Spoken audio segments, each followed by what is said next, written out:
నమస్తే, welcome to our channel. ప్రస్తుతం మనతో ప్రముఖ ఆధ్యాత్మికవేత్త, ఆస్ట్రాలజర్ బమ్మిడి అనంత శర్మ గారు ఉన్నారు. వారితో మాట్లాడదాం. నమస్తే. ఈ నెల 18వ తారీఖు బుధవారం సంకష్టహర చతుర్థి అండి. గణపతి అన్ని దేవతలకు మూలమని గణపతిని ఆరాధిస్తాము. ఫస్ట్ మనం ప్రథమ పూజ కూడా గణపతికే చేస్తాం. అటువంటి గణపతికి మనం ఎటువంటి పరిహారాలు పాటించి సంకష్టహర చతుర్థి ఎటువంటి కోరికలు ఉన్నవారు ఎటువంటి పరిహారాలు పాటించడం వల్ల వారి కోరికలు నెరవేరుతాయి? దాని పూజా విధానం చెప్పండి. నమస్తే అమ్మ. ఓం మహాగణాధిపతి నమః. అమ్మ, సంకష్ట చతుర్దశి ఎల్లుండి బుధవారం 18వ తారీఖు ఉదయం స్టార్ట్ అవుతుంది తల్లి. దానికి విధి విధానాలు, ఆ వినాయకుడిని ఎలా పూజిస్తే, ఎలా ఆరాధిస్తే, మన మొక్కు పెట్టుకున్న వాళ్ళకి ఏ రకమైన మొక్కులు తీర్చాలి, దాని కోరికలు ఏమిటి చేసుకోవాలంటే దానికి విధి విధానాలు చాలా రకాలు ఉంటాయి. ఒకే విధానం కాదు తల్లి. ఎలాగంటే బుధవారంతో కూడుకొచ్చింది. అందులో బుధవారం అధిపతి గణపతికి చాలా పవర్ఫుల్. అందులో ఇష్టమైన రోజు. అందులో బుధవారంతో కూడుకొచ్చిన వినాయకుడికి సంకష్ట చతుర్దశి చాలా పవర్ఫుల్.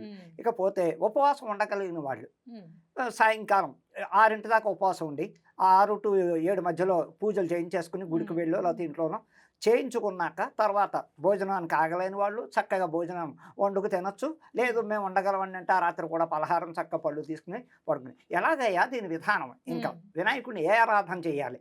పొద్దునుంచి ఫాస్టింగ్ ఉండి చక్కగా మధ్యాహ్నం ఏదోటి అల్పాహారం తీసుకుని ఇంకా పూజా విధానంలోకి వెళ్ళాలంటే వినాయక సంకష్ట చతుర్దశి పవర్ ఏమిటంటే అమ్మ, అన్ని దేవుళ్ళలోకి ఫస్ట్ వినాయకుడిని ఆరాధిస్తాం. ఏ పూజ ప్రారంభించినా ఏ రకంగా వెళ్ళినా ఫస్ట్ ప్రథమ అక్కడ వినాయకుడిని తలవందే ఏ పని చెయ్యడానికి శుభకార్యాలకి లేదు.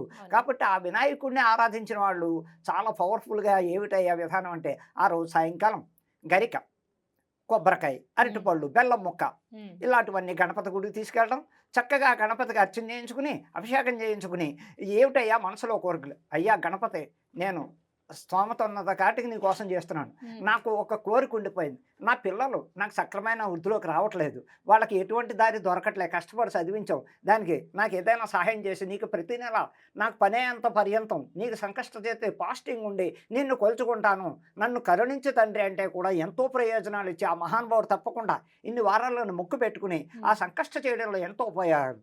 అలాగేనమ్మా, ఇప్పుడు ఉద్యోగమే కాదు, ఆడపిల్లల పెళ్ళిళ్ళు అవ్వట్లేదు, ఆడపిల్లలకు కూడా వాళ్ళు ఏం మనసులో పెట్టుకుని ఆ అమ్మాయి గణపతికి ఒకటే మనసులో పెట్టుకోవాలి, నాకు మంచి సంబంధం వచ్చి నాకు కలిసికట్టుగా ఉన్న భర్త, నన్ను వేధించకుండా ఉన్న భర్త దొరికి నాకు నా కుటుంబానికి ఎటువంటి ఇబ్బంది లేని భర్త దొరకాలని మనస్ఫూర్తిగా సంకల్పించి ఆ అమ్మాయి కూడా గణపతికి అనేక రకాలు అవుతే ఒకటి శాస్త్రం ఇంట్లో కూడా చేసుకోవచ్చు, గుడికే వెళ్ళాలని లేదు.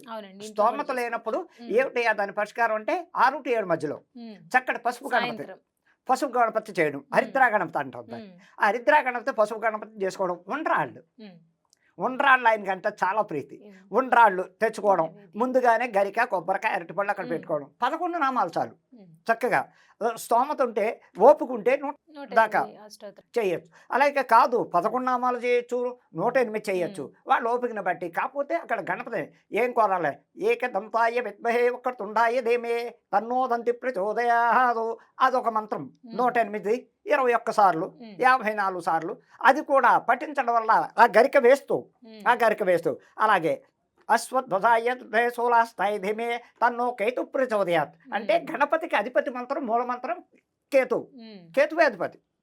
ఆ లక్షణంగా అక్కడ ఆ గణపతిని ఆరాధించడం వల్ల అనేక రకాల మంత్రాలతో చేసుకుని రెమెడీ ఏమిటయ్యా అంటే కోరుకున్న మనసులో చెప్పుకోవాలి కానీ ఎవరికి చెప్పకూడదు. మెయిన్ మన మనసులో ఓ దేవుడికి ఇన్ని వారాలు నన్ను పెట్టుకున్నాం తల్లి, అది మన మనసులో కోరిక అయ్యేంత పర్యంతం పక్క వాళ్ళకి నేను ఆ గుడికి వెళ్ళాను, సంకష్ట చేస్తున్నాను, ఎదురింటి వాళ్ళకో పక్కింటి వాళ్ళకు కూర్చుని నేను ఇలా మొక్కుకున్నా ఇంట్లో ఇలా, అది అపాస్ అవుతుంది కానీ సక్సెస్ కాదు. ఆ కోరిక నెరవేరేంత పర్యంతం మనసులోనే ఉంచుకోవాలి, ఆ కుటుంబంలోనే ఉండాలి. పక్కింటి ఆవిడ వచ్చింది నువ్వు గుడికి వెళ్ళేవిటని అడగడం ఏదంటే అలాగ ఎప్పుడు కూడా మన మనసులో ఉన్న కోరిక ఎప్పుడైతే వెళ్ళనోడో చేసామో అది ముందే వాళ్ళు అబ్బో తను ఇలా చేస్తుంది, ఆ దిష్టి కారణంగా కూడా నరదిష్టి వల్ల పళ్ళు ఆగిపోతాయంటే నేను ఎన్నాళ్ళు తిరిగా స్వామి నీకు ఎన్నాళ్ళు ఉపవాసం చేసాను, నాకు ఇలా చేసేటంటే ప్రయోజనం లేదు, తప్పు మన.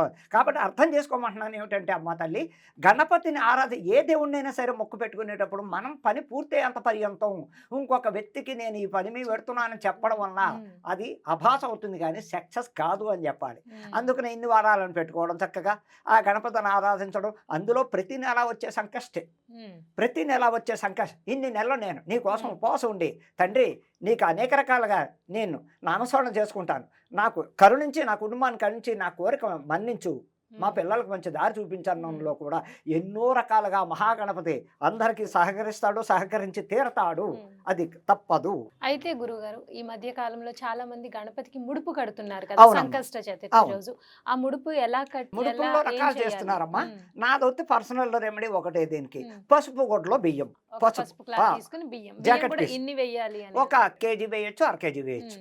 ఏమా పసుపు గుడ్లోనే పసుపు జాకెట్ అదే పీస్లో పసుపు బ్లౌజ్ అందులో తీసుకుని అందులో ఇంత లైట్ పసుపు చిరికిరించి ₹1 అందులో పెట్టి మూట కట్టి గణపతికి దండం పెట్టుకుని, తండ్రి నీకు నేను ముడుపు పెడుతున్నా, నా కష్టాలన్నీ కరుణించు, నాకున్న ఆపదలన్నీ తొలగించు, నాకు దారి చూపించు, నీకైతే లాస్ట్ వచ్చే సంకష్టకి ఈ ఈ బియ్యాన్ని నేను ఇంట్లో ఉండ్రాళ్ళు చేసి నీకు నివేదన పెడతా, నేను అందులో అన్నం కూడా వండుకుంటాను, దాన్ని మమ్మల్ని కరుణించని కూడా పెట్టడం. ఆ ముడుపు ఎంతో పవర్ఫుల్.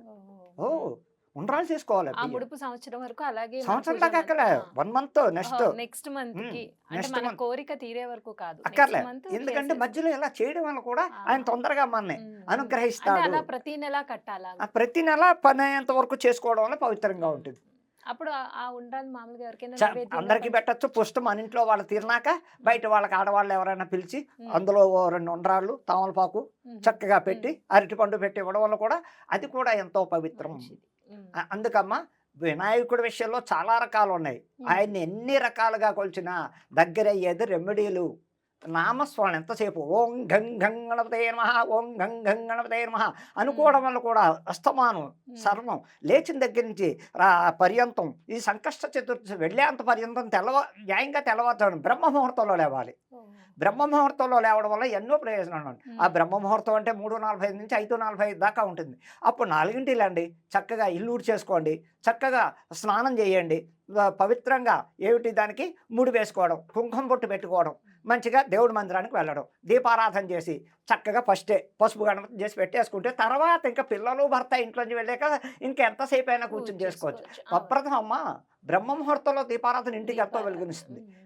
ఎవరైనా ఎంత కష్టాల్లో ఉన్నా ఒకటి ఈ మధ్యకాలంలో చేస్తున్న పనులు ఏంటంటే ఎవ్వరూ 12 దాకా దీపం పెట్టట్లేదు, స్నానాలు చెయ్యట్లేదు ఆడవాళ్ళు, కానీ మగవాళ్ళు బాగా చేస్తున్నారు. ఆఫీస్ వెళ్ళే లోపల మగవాళ్ళు చాలామంది దీపారాధన చేసి దండం పెట్టి టిఫిన్ తిని బాక్స్ సర్దుకెళ్తున్నారు. ఆడవాళ్ళు ఆచరించట్లేదు. అందుకే ఇంటికి దరిద్రాలు ఎక్కువైపోతుంది. ఇంటికి వెళ్ళాలి దీపం. ఆవిడే ఎప్పుడో 12ంటికి దీపం పెడితే ఈలోగా ఎన్ని రకాలు మీరు తినకుండా.